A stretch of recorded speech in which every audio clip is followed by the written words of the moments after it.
चंदनपुर में लोहे के सामान का अगर कोई जिक्र होता है तो सिर्फ एक ही नाम सामने आता है और वो है रवि लोहार। वो बहुत ही अच्छे से लोहे से चीज बनाता था, जैसे चाकू, तलवार, कील, कुल्हाड़। उसके जैसा कोई भी नहीं बना सकता था। उसकी बनाई गई तलवार का मुकाबला कोई नहीं कर सकता था।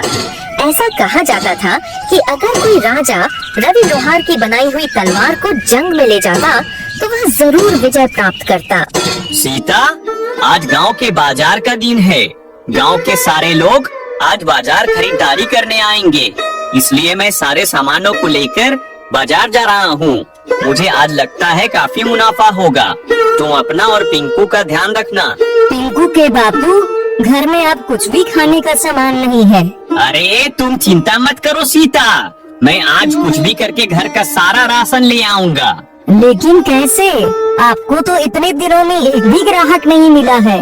अरे हाँ भाग्यवान, कह तो तुम सही रही हो, लेकिन मैं कोशिश के अलावा और कर भी क्या सकता हूँ। आप यह लोहारी का काम छोड़कर कोई दूसरा काम क्यों नहीं करते हो? मैं इसी काम में माहिर हूँ सीता, इसलिए मैं यही काम कर सकता हूँ। जी वो बात तो है, लेकिन इस काम में आप इतनी मेहनत करते हैं, बदले में आपको मिलता ही क्या है? मेहनत कभी जाया नहीं जाती सीता, मुझे यकीन है एक न एक दिन मुझे मेरी मेहनत का फल जरूर मिलेगा। ये कहकर रवि लोहार अपने काम पर चला जाता है। सुबह से शाम होने को आई है, लेकिन अभी तक एक भी ग्राहक नहीं आया जिसकी तलवार बनाकर मैं पैसे कमा सकूं। अब मैं घर का राशन कैसे लेकर जाऊंगा? रवि बाजार में बैठा यही सोच रहा होता है कि तभी उसका साथी विष्णु लोहार आता है और कहता है, अरे रवि, तुम यहाँ इस तरह से क्यों बैठे हो भाई? क्या तुम्हारे पास कोई काम नहीं है? नहीं विष्णु, इस समय ना मेरे पास कोई काम है और ना ही कोई ग्राहक। ऐसे कैसे हो सकता है? तुम तो इतने होनहार लोहार हो, फिर भी तुम्हारे पास ग्राहक नहीं है। यह तो बड़े शर्म की बात है। भाई, यह तो सब समय समय की बात है। हो सकता है कि मेरा समय अभी नहीं आया वो। हाँ, सही बात है। खैर, मैंने तुम्हें यहाँ बैठे हुए देखा तो मैं तुमसे बात करने चला आया। वैसे मेरे पास तो बहुत काम है, इसलिए मैं चलता हूँ। विष्णु रवि का मजाक उड़ाकर वहाँ से चला जाता है, जबकि रवि चुपचाप वहीं बैठा रहता है कि तभी वहाँ एक आदमी आता है। सुनो भाई, यहाँ पास कोई रवि नाम का लोहार रहता है क्या? तुम मुझे उसका पता बता सकते हो? जी मैं ही हूँ रवि, बताइए आपको मुझसे क्या काम है? मैंने सुना है तुम तलवार बहुत अच्छी बनाते हो और जो भी तुम्हारी बनाई हुई तलवार से मुकाबला करता है वह जरूर विजय प्राप्त करता है। जी यह सच है कि मैं तलवार बनाता हूँ, लेकिन जीत और हार तो सिर्फ ईश्वर के हाथ में होती है। बात तो तुम्हारी बिल्कुल सही है। खैर जो भी है, तुम मुझे एक अच्छी सी तलवार बना कर दे दो। ठीक है, लेकिन आप है कौन? मैं पड़ोसी राज्य का राजा वीरभद्र हूँ। लेकिन महाराज, मैं आपके लिए तलवार क्यों बनाऊं? मैं तो आपको जानता भी नहीं हूँ। दरअसल कुछ दिनों से मेरे कुछ दुश्मन मेरे राज्य के लोगों को बहुत परेशान कर रहे हैं। उन्होंने सबका जीना हराम कर दिया है, इसलिए मुझे उनसे मुकाबला करने के लिए तुम्हारी बनाई हुई तलवार चाहिए। ठीक है महाराज, अगर ऐसा है तो मैं बना दूंगा। रवि के यहाँ कहने पर राजा वीरभद्र उसकी तरफ एक पोटली बढ़ाते हैं, जिसमें बहुत सारे सोने के सिक्के होते हैं। यह लो तुम्हारा मेहनताना, मैं कुछ दिनों बाद अपनी अमानत लेने आऊंगा। इसमें क्या है महाराज? इसमें कुछ सोने के सिक्के हैं, बाकी अगर तुम्हें कम लगते हैं तो मैं और बढ़ा देता हूँ। महाराज, मैंने तो अभी तलवार बनाना शुरू भी नहीं किया है, तो फिर आप पहले से मेरा मेहनताना क्यों दे रहे हो? इसे तुम रख लो, ये तुम्हारी मेहनत के है। राजा वीरभद्र यह कहकर वहाँ से चले जाते हैं। अब मैं अपनी पत्नी और पुत्र के लिए खाने पीने का खूब सारा सामान लेकर जाऊंगा। रवि अब सोने के सिक्कों को बेचकर ढेर सारा सामान खरीदता है और अपने घर चला जाता है। यह लो सीता, यह सब तुम दोनों के लिए है। अरे पिंकू के बापू, आप इतना सारा सामान ले आए?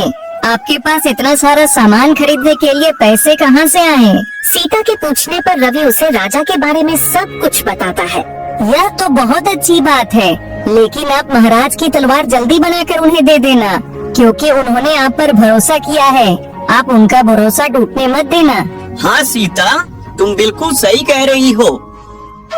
अगली सुबह रवि अपने काम पर निकल जाता है और अपनी दुकान पर पहुंचकर सोचता है, महाराज की तलवार मुझे जल्द से जल्द बनानी होगी।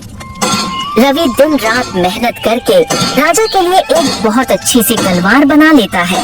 मैंने इस तलवार को तो बना लिया है, लेकिन अब पता नहीं महाराज इसे लेने कब आएंगे। अभी रवि यह सोच ही रहा होता है कि तभी अचानक उसके पास किशोर नाम का एक ग्राहक आता है।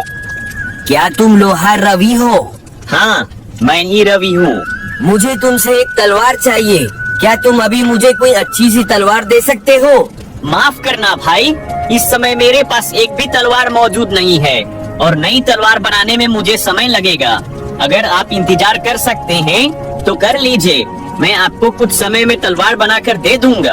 अभी रवि ग्राहक से यह कह ही रहा होता है कि तभी ग्राहक की नजर उस तलवार पर पड़ती है जो रवि ने राजा के लिए बनाई थी।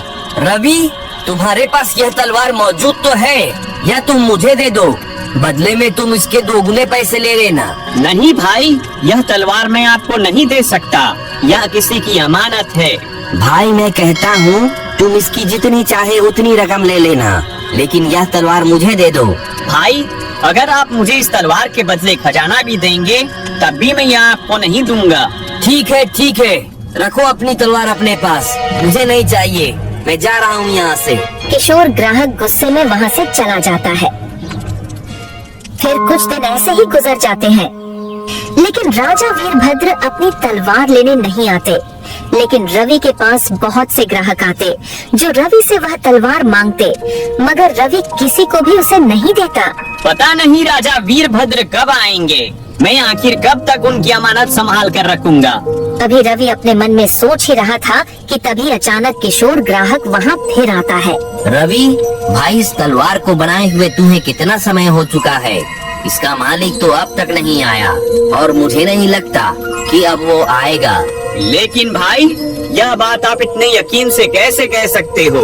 देखो रवि, अगर इस तलवार के मालिक को आना होता तो कब का आकर इसे ले जाता, लेकिन वह नहीं आया, इसलिए तुम इस तलवार को मुझे दे दो। कुछ भी हो जाए, मैं यह तलवार आपको नहीं दूंगा, आप यहाँ से जा सकते हैं। किशोर ग्राहक फिर से गुस्से में वहाँ से चला जाता है। मैंने बहुत कोशिश की सरदार, लेकिन मैं उससे वो तलवार हासिल नहीं कर सका। रवि के हाथों बनाई गई वो तलवार मेरे लिए बहुत जरूरी है, तभी मैं उससे पूरे राज्य में अपना खौफ पैदा करके अपना राज्य कायम कर सकूंगा। आखिर ऐसा क्या है सरदार उसके हाथ की बनाई हुई तलवार में? रवि के हाथों में एक अजीब तरह का जादू है।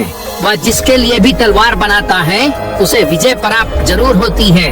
नई तलवार बनाने में उसे काफी समय लग जाएगा और मुझे तलवार की जरूरत जल्दी है, इसलिए वह तलवार मुझे किसी भी कीमत पर चाहिए। अब मैं क्या करूं सरदार? कैसे उस तलवार को उससे हासिल करूं? तुम रवि के आसपास ही रहो, उसका भरोसा जीतो और फिर मौका पाते ही उसे धोखा देकर तलवार ले आओ। किशोर ग्राहक भैरव की बात सुनकर एक बार फिर से रवि के पास आता है। रवि, मुझे माफ कर दो, मैं वाकई गलत था या किसी और की अमानत है, इसलिए अब तुम मेरे लिए दूसरी तलवार बना दो। ठीक है, मगर इसके लिए मुझे थोड़ा समय लगेगा। ठीक है, मैं इंतजार कर लूँगा। किशोर ग्राहक के कहने पर रवि दूसरी तलवार बनाने के लिए तैयारी शुरू कर देता है। अच्छा है, यह बेवकूफ अपने काम में लगा हुआ है। मैं जल्दी से यह तलवार लेकर अपने मालिक को दे देता हूँ।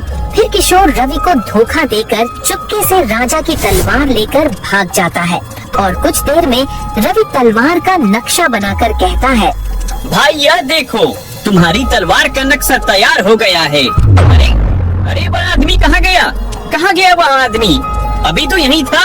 रवि किशोर को अपनी दुकान के आसपास तलाश करता है, लेकिन वह उसे कहीं नहीं मिलता। फिर वह अपनी दुकान पर वापस आता है। तभी उसकी नजर राजा की तलवार की जगह पर पड़ती है। हे भगवान, इसका मतलब वह ग्राहक नहीं, चोर था, मुझे धोखा देकर भाग गया। हे भगवान, अब मैं क्या करूं? क्या जवाब दूंगा राजा वीरभद्र को? मुझसे इतनी बड़ी गलती कैसे हो गई? इधर किशोर ग्राहक तलवार लेकर जंगल में भैरव के पास पहुंचता है। यह लीजिए सरदार, आपकी तलवार। अब मुझे राजा वीरभद्र से जीतने से कोई नहीं रोक सकता, कोई नहीं। अब मैं क्या करूं ऊपर वाले? उस चोर ने मुझे धोखा देकर महाराज की तलवार चोरी कर ली। अब मैं महाराज को क्या जवाब दूंगा? रवि यह सोच ही रहा होता है कि तभी पानी से कृष्ण गोपाल निकलते हैं। क्या हुआ रवि, तुम इतने दुखी क्यों हो? कृष्ण गोपाल के पूछने पर रवि उन्हें सारी बात बताता है। रवि, उस चोर ने तुम्हारे साथ धोखा किया है, इसमें तुम्हारी कोई गलती नहीं है। तुम एक काम करो, तुमने जिस तलवार का आज नक्शा तैयार किया है, अब जल्दी से उसे बनाकर राजा वीरभद्र को दे दो। लेकिन कृष्ण गोपाल, वो तलवार तो आम तलवार जैसी है, जबकि मैंने महाराज के लिए एक अलग तरह की तलवार बनाई थी। क्या हुआ कृष्ण गोपाल, आप हंस क्यों रहे हो? मैं इसलिए हंस रहा हूँ क्योंकि जो तलवार पहले बनाई थी वो राजा वीरभद्र के लिए थी ही नहीं। क्या मतलब कृष्ण गोपाल? जब तुम छोटे थे और यहाँ खेलने आते थे, तब मैंने तुम्हें वरदान दिया था कि जब तुम तलवार बनाने से पहले मुझे याद करोगे तो तुम्हारी तलवार में ताकत भर जाएगी। क्या सच में? मुझे तो ये पता ही नहीं था। हाँ, इसलिए जब तुम अपनी तलवार बनाने से पहले मुझे याद करते हो तो तुम्हारी तलवार ताकतवर बन जाती है। लेकिन उस दिन तुमने जो तलवार बनाई थी, उसे बनाने से पहले तुम मुझे याद करना भूल गए थे। इसका मतलब जो तलवार मैंने महाराज के लिए बनाई थी उसमें ताकत नहीं है? नहीं, इसलिए राजा वीरभद्र जब तुम्हारे पास आएंगे तो तुम उन्हें अपनी बनाई हुई दूसरी तलवार दे देना। ठीक है कृष्ण गोपाल। कृष्ण गोपाल की बात मानकर रवि दिन रात करके जल्दी से एक नई तलवार बना लेता है।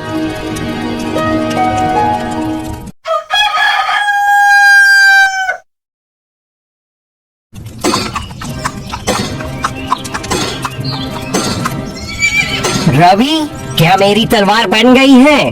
जी महाराज, यह लीजिए आपकी तलवार। तुम्हारा बहुत बहुत धन्यवाद रवि। इसमें धन्यवाद की कोई बात नहीं है महाराज, दूसरों के लिए तलवार बनाना तो मेरा काम है। महाराज, अगर मैं भी आपके साथ आपके दुश्मन के मुकाबले को देखने चलूं, तो क्या आप मुझे ले चलेंगे? हाँ हाँ, क्यों नहीं। कल के मुकाबले में तुम भी मेरे साथ चलना। अगले दिन राजा वीरभद्र रवि को भी अपने साथ मुकाबले में ले जाते हैं। फिर एक मैदान में राजा वीरभद्र और उनके दुश्मन भैरव की जंग शुरू हो जाती है। आज मैं तुझे मारकर तेरा राज्य अपना बना लूंगा। तुम इस नापाक मकसद में कभी कामयाब नहीं हो पाओगे। इतना कहकर राजा वीरभद्र गुस्से से उस पर वार करते हैं, जिससे उसकी तलवार 2 टुकड़ों में बट जाती है। अरे, ये कैसे हो सकता है? यह तो जादुई तलवार थी, यह टूट कैसे गई? तूने रवि से धोखे से यह तलवार हासिल की थी, इसलिए देख, तेरा यही अंजाम होगा। इतना कहकर राजा वीरभद्र उस भैरव को मार देते हैं और मुकाबला वहीं खत्म हो जाता है। महाराज, आपको कैसे पता चला कि दुश्मन भैरव ने मुझसे धोखे से तलवार हासिल की थी? उस दिन मैंने तुम्हारी और श्री कृष्ण गोपाल की सारी बातें सुन ली थी। फिर मैंने तुम्हें धोखा देने वाले उस किशोर को सबक सिखाया और आज इस दुष्ट की जान ले ली, ताकि यह किसी और को धोखा या नुकसान न पहुंचा सके।